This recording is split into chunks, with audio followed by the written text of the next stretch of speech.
So I want to discuss with you what happens if a company is required to charge GST and PST on their goods.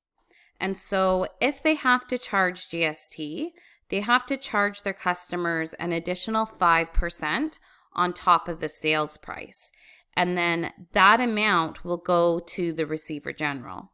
So what happens is the company pays the GST collected. So they collect it from the customer and then they have to pay that to the receiver general. But the receiver general also says, listen, if you've paid any GST on your purchases, those are called input tax credits, we'll let you subtract that from what you've collected from your customers and then you just pay us the difference.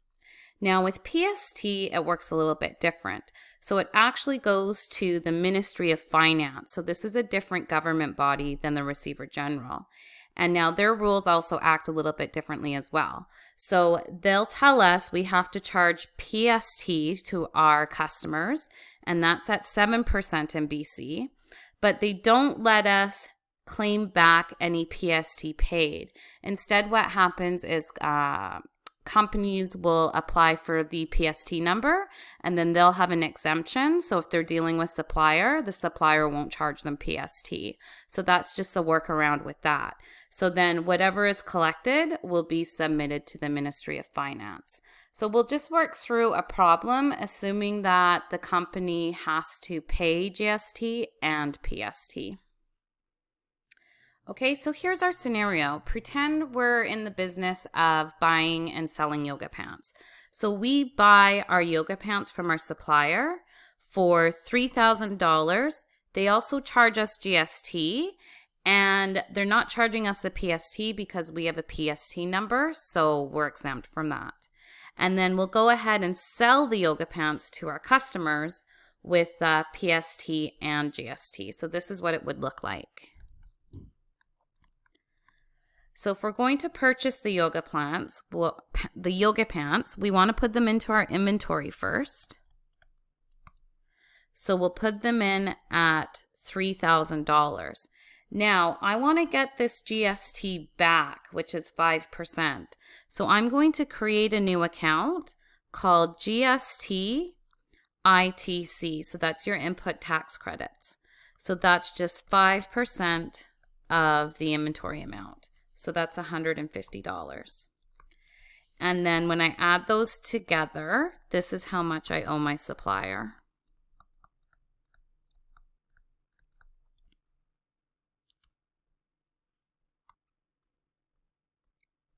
To $31.50. So I'll just say to record purchase of inventory. Now we'll deal with the sale. So we're going to sell this to our customer for $6,000. So let's remove the yoga pants from inventory first. So that's that $3,000. So that'll bring our inventory down to 0 if we don't have any more. And then we'll debit our cost of goods sold for $3,000. Now we're going to record the sale to the customer. Okay, so my sales are the $6,000. So that's how much I'm going to record on my income statement. Okay, but now I also have to remit 5% of that to the receiver general for GST. So I'm going to credit GST payable. So 6,000 times 5%, that'll be $300. So that'll go to the receiver general when I have to make the remittance. And then I also have to make the remittance for my PST. And that'll go to the Ministry of Finance. And that's 7%. So that'll turn out being $420. So this will go to my income statement, and these two sit as liabilities until they're paid. And then I'll just debit accounts receivable. So my client has to pay me all this. $67.20.